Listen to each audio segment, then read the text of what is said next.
Après avoir sauvé son fils dans un moment de désespoir, une femme riche approche un sans-abri avec une proposition inhabituelle, être son fiancé pour une journée au mariage de son ex-mari.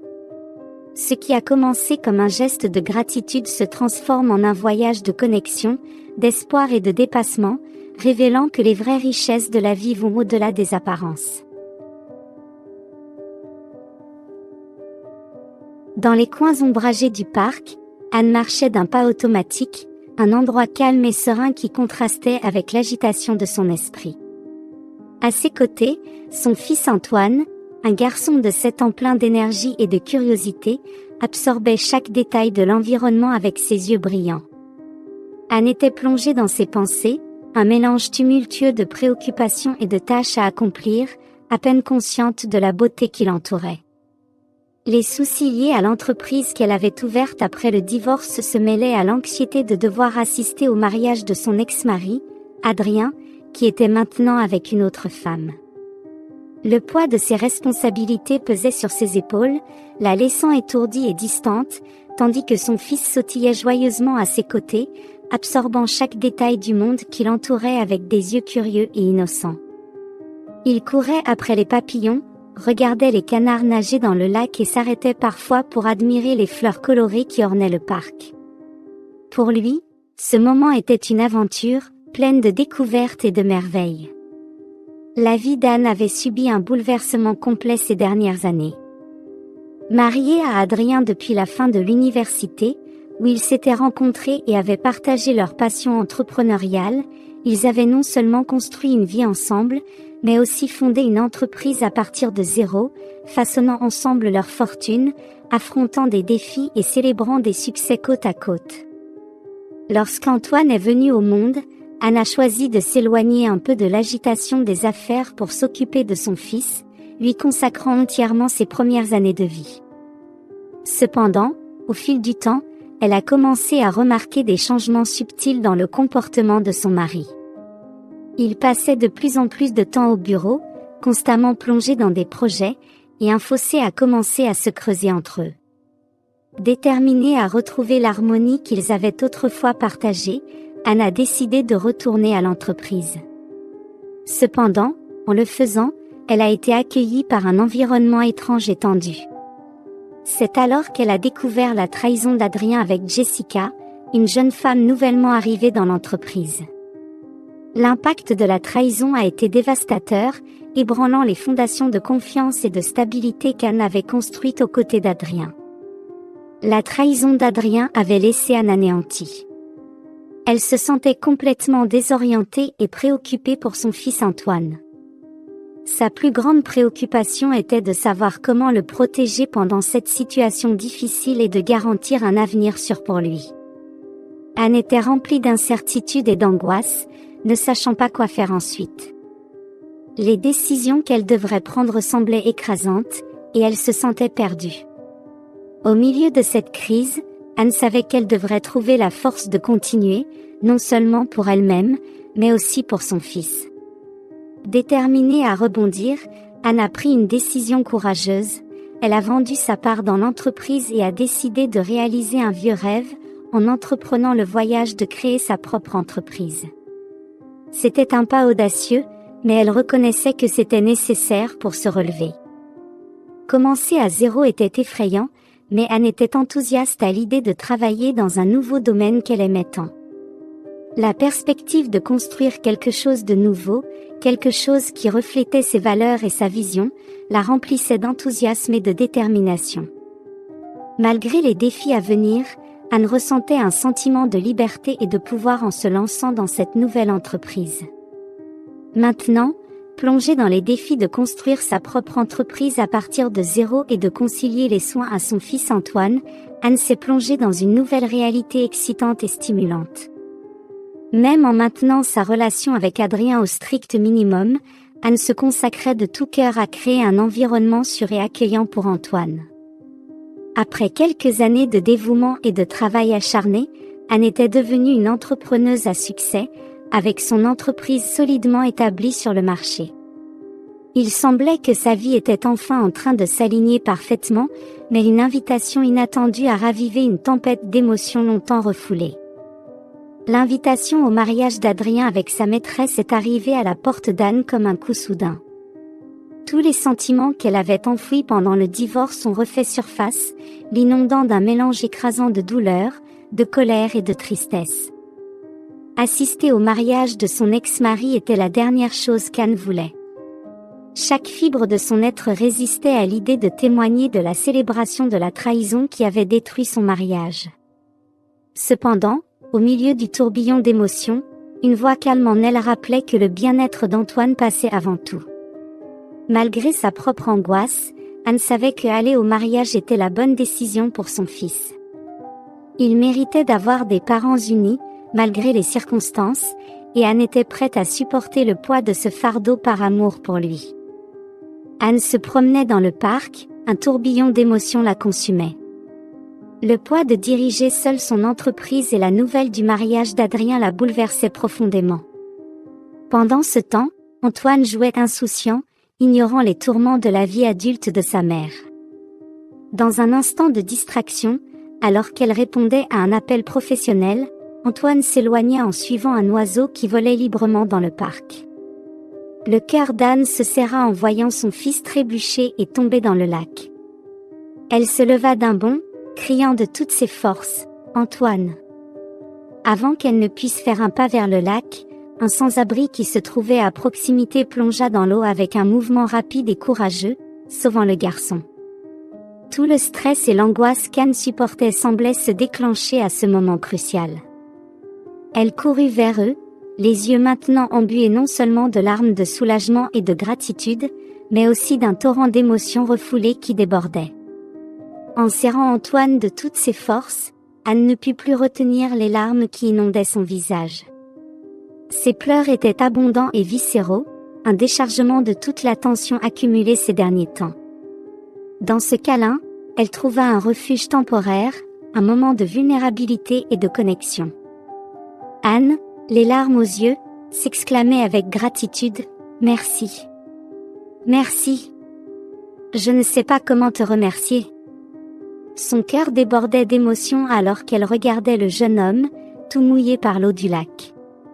Il observait Anne enlacée avec son fils, acquiesçant silencieusement, comme s'il comprenait le profond sentiment de soulagement et de gratitude qui imprégnait le moment. Le lendemain, Anne retourna au parc déterminée à trouver l'homme qui avait sauvé la vie de son fils, apportant avec elle des vêtements propres et de la nourriture en signe de reconnaissance. En s'approchant de l'homme, Anne le salua d'un sourire sincère. « Excusez-moi de vous déranger, commença-t-elle, mais je voulais vous remercier à nouveau d'avoir sauvé la vie de mon fils. » L'homme s'appelait Grégoire, qui par les circonstances de la vie avait fini par vivre dans la rue et avait fait du parc son foyer. Avec un sourire sur le visage, il accepta les cadeaux avec gratitude. Inquiet, il demanda des nouvelles d'Antoine, et Anne l'assura qu'il allait bien en s'asseyant à côté de lui pendant qu'il mangeait, partageant un moment de connexion humaine simple mais significatif. « Et comment vas-tu » demanda Grégoire, observant Anne attentivement.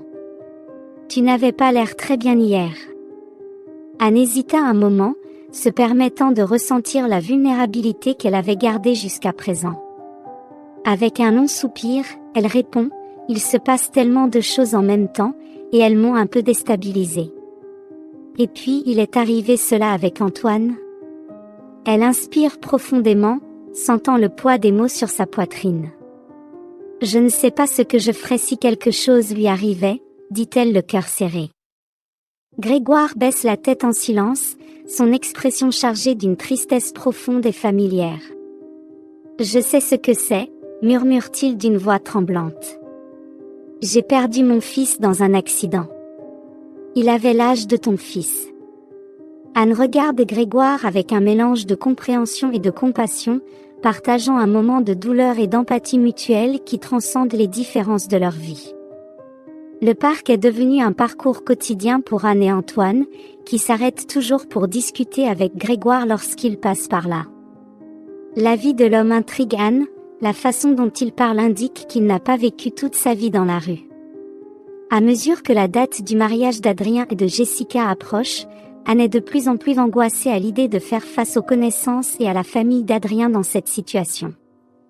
Les promenades dans le parc sont devenues un refuge pour ses préoccupations quotidiennes. Lors d'une de ces promenades, Anne et Antoine s'arrêtent pour discuter avec Grégoire. Remarquant l'inquiétude dans le regard d'Anne, Grégoire demande si tout va bien. Elle explique la situation du mariage de son ex-mari, exprimant un peu de ses préoccupations. Antoine, ignorant la complexité de la situation, excité de participer à la fête, commence à parler avec enthousiasme. Ce sera une grande fête. J'ai hâte, je vais porter une belle tenue que papa m'a achetée. Et avec l'innocence d'un enfant, il lance une invitation à Grégoire, tu devrais venir avec nous. Il y aura beaucoup de nourriture et tu pourrais rencontrer papa. Grégoire rit de l'innocence d'Antoine, mais est surpris quand Anne est d'accord avec son fils. C'est vrai? Tu devrais venir avec nous. Elle insiste, ce serait une soirée spéciale. S'il te plaît. Ce serait génial de t'avoir là, ainsi je n'aurais pas à affronter seule la famille de mon ex-mari. Grégoire hésita. Qu'est-ce que tu vas leur dire? Tu ne peux pas apparaître au mariage avec quelqu'un que tu as trouvé dans la rue, s'inquiète-t-il de la situation. Je dirai la vérité, que tu as sauvé mon fils, dit Anne, ou je dirai que tu es mon fiancé, plaisante Anne, laissant échapper un léger rire. Avec l'insistance d'Anne et d'Antoine, Grégoire finit par accepter l'invitation, offrant à Anne un éclair d'espoir au milieu des préoccupations qui la tourmentaient. Le jour du mariage d'Adrien et Jessica est arrivé. Anne, maintenant accompagnée de Grégoire, a emmené Antoine à la cérémonie. Mais elle ne pouvait pas imaginer les surprises qui attendaient cette nuit-là. Lorsqu'ils sont entrés dans le restaurant où le mariage aurait lieu, tout le monde a été surpris de voir Anne accompagnée. À ses côtés, Grégoire ne ressemblait en rien à l'homme qu'Anne avait rencontré dans le parc. Avec les cheveux coupés, la barbe rasée et les vêtements élégants qu'Anne lui avait donnés pour l'occasion, Grégoire dégageait une aura de confiance et de sophistication. Il semblait être un homme d'affaires, impeccable dans son apparence.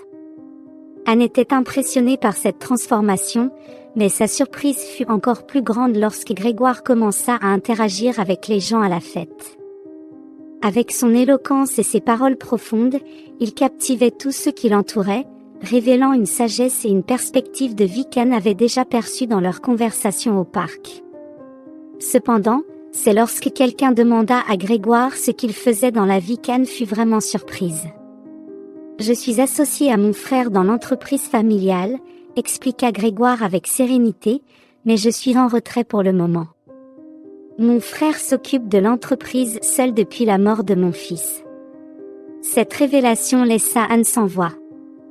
Elle regarda Grégoire avec une admiration renouvelée, réalisant qu'il y avait derrière cette apparence modeste une histoire de perte et de survie qui la touchait profondément. En ce moment, Anne comprit que Grégoire était bien plus que ce qu'il semblait être au premier abord. Voyant la surprise dans les yeux d'Anne, Grégoire sentit qu'il était temps de partager un peu plus de son histoire avec celle qui était devenue une amie ces dernières semaines. Avec un mélange de courage et de vulnérabilité, Grégoire commença à expliquer comment la perte de son fils dans un accident l'avait anéanti. « J'étais dévasté, dit-il avec tristesse dans sa voix, une partie de moi est morte avec mon fils ce jour-là. Rien n'avait plus de sens. » Il continua, révélant que la douleur insupportable l'avait conduit au divorce et à la perte de sa voix dans la vie. « J'ai laissé l'entreprise entre les mains de mon frère et je suis parti sans but. Je suis dans la rue depuis lors, avoua Grégoire, avec sincérité, mêlant tristesse et soulagement d'enfin partager son histoire. Les conversations quotidiennes avec toi et Antoine m'ont ramené à la vie. Vous m'avez fait me sentir vivant, comme je ne l'avais pas ressenti depuis l'accident. » Anne écoutait attentivement, touchée par la profondeur des mots de Grégoire.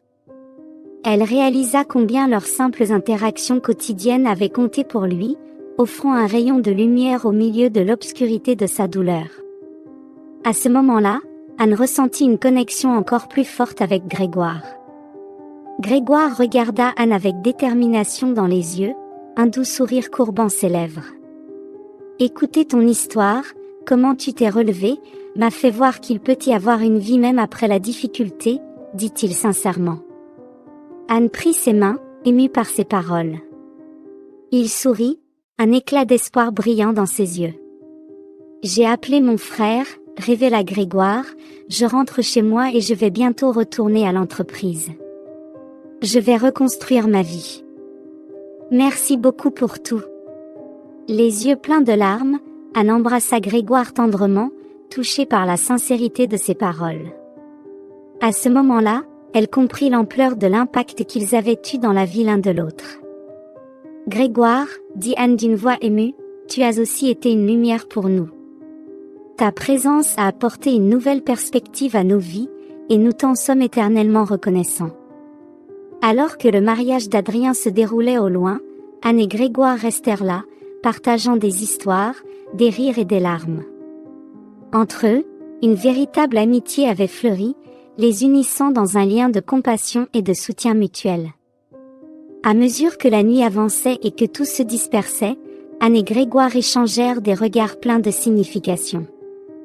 Au milieu des incertitudes de la vie, ils s'étaient trouvés l'un l'autre, et cela suffisait à illuminer leur chemin à venir. Grégoire avait un long chemin à parcourir pour reconstruire sa vie. L'avenir pour eux deux était incertain, mais en se disant au revoir cette nuit-là, ils savaient tous deux qu'ils avaient trouvé quelqu'un de spécial, quelqu'un sur qui ils pouvaient compter. Alors qu'elle regardait Grégoire s'éloigner, Anne ressentit un mélange d'émotions inonder son cœur. Elle savait que ce ne serait pas la dernière fois qu'ils se verraient. Il y avait une connexion entre eux, une confiance mutuelle qui transcendait les mots. Et même avec un avenir incertain, elle était reconnaissante d'avoir trouvé quelqu'un avec qui partager non seulement les bons moments, mais aussi les mauvais. Grégoire, quant à lui, marchait avec détermination, son esprit rempli de plans pour reconstruire sa vie. Même face aux défis qu'il allait affronter, il savait qu'il n'était pas seul. Anne était devenue une présence significative dans sa vie, quelqu'un en qui il pouvait avoir une confiance totale. Ainsi, avec un sentiment d'espoir et une promesse silencieuse de se retrouver, Anne et Grégoire ont suivi leur chemin cette nuit-là, prêts à affronter tout ce que l'avenir leur réservait, sachant qu'ils s'étaient trouvés l'un l'autre pour partager chaque étape du chemin. Parfois, dans les méandres imprévisibles de la vie, nous trouvons des connexions précieuses et inattendues. L'histoire d'Anne et Grégoire nous rappelle que, même dans les moments les plus sombres, l'amitié et le soutien mutuel peuvent nous aider à surmonter les défis et à trouver de l'espoir. Elle nous enseigne l'importance de tendre la main aux autres, même lorsque nous traversons nos propres luttes, de partager nos histoires et de trouver de la force dans la connexion humaine. Avez-vous déjà vécu un moment difficile qui a été adouci par la présence de quelqu'un d'inattendu dans votre vie ? Partagez votre histoire sur comment une connexion improbable a apporté de la lumière à un moment de ténèbres. Si vous avez aimé l'histoire, je vous prie de bien vouloir laisser un « j'aime » et cette autre vidéo qui apparaît à l'écran maintenant pourrait également vous émouvoir. Je vous souhaite une bonne séance et à la prochaine vidéo.